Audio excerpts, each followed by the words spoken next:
আসসালামু আলাইকুম ভিউয়ার্স, আজকে আমি আসলাম আপনাদের জন্য ঠান্ডা ঠান্ডা ফুটিকার শরবত রেসিপি নিয়ে। আপনারা বাসায় এরকমের ফুটিকার শরবত তৈরি করে খেয়ে দেখতে পারেন, অসাধারণ লাগে। এবং আমি যেভাবে তৈরি করেছি এইভাবে যদি তৈরি করেন খেতে অনেকটা স্বাদ হবে, কিন্তু স্বাস্থ্যসম্মত হবে। বাসায় তৈরি করে খেয়ে দেখবেন, যদি একটুও ভালো লাগে তো আমাকে কমেন্টে জানাবেন। আর আমার চ্যানেলটি সাপোর্ট করার জন্য লাইক কমেন্ট শেয়ার করে সাবস্ক্রাইব করে আমার পাশে থাকবেন। আর ফেসবুক পেজ থেকে যারা দেখছেন তারা লাইক কমেন্ট শেয়ার করে আমার পেজটি ফলো করে দিবেন। এখানে একটা বাটি নিয়েছি, বাটিতে আমি 2 কাপ তোকমা দিয়ে দিলাম আর সামান্য পরিমাণ পানি দিয়ে আমি একটু ভিজিয়ে রাখছি। 10 মিনিটের মতো আমি ভিজিয়ে রেখে দিচ্ছি। ফিরে আসছি 10 মিনিট পরে। এখানে আমি 2 গ্লাস নিয়ে নিয়েছি, আর যে আমি তোকমাটা ভিজিয়ে রেখেছিলাম সেই তোকমা এখানে 2টা গ্লাসে আমি দিয়ে দিচ্ছি।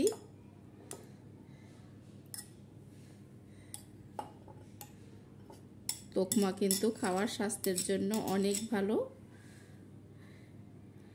এই তোকমাটা দিয়ে খেলে দেখবেন স্বাস্থ্যের জন্য অনেকটা ভালো হবে। তো আমি এখানে কিছুটা বরফ কুচি দিয়ে দিলাম, সাথে এখানে 1 চামচ করে লেবুর রস দিয়ে দিলাম আমি।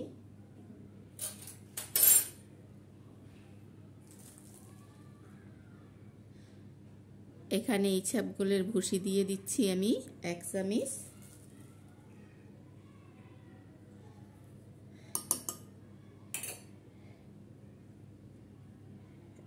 এখানে প্রাণ ম্যাঙ্গো ঠান্ডা ঠান্ডা দিয়ে দিলাম আমি।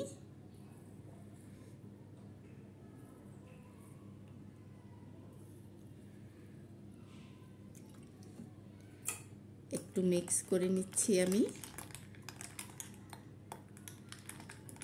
যাতে ইসবগুলের ভুসিটা খুব সুন্দর মতো মিশে যায়। তোকমা দানা বরফ সহ সব কিছু সুন্দর মতো মিক্স হয়ে যায়।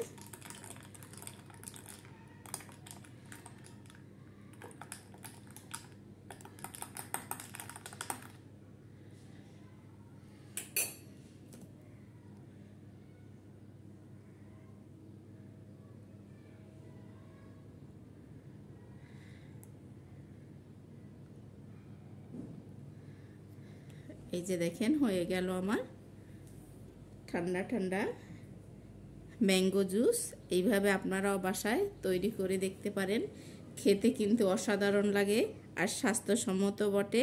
আপনারা বাসায় তৈরি করে খেয়ে দেখবেন, ভালো হলে অবশ্যই আমাকে কমেন্টে জানাবেন। আর আমার চ্যানেলটি এখনও যারা সাবস্ক্রাইব করেন নাই তাদের কাছে অনুরোধ রইল, তারা লাইক কমেন্ট শেয়ার করে আমার চ্যানেলটি সাবস্ক্রাইব করে দিবেন।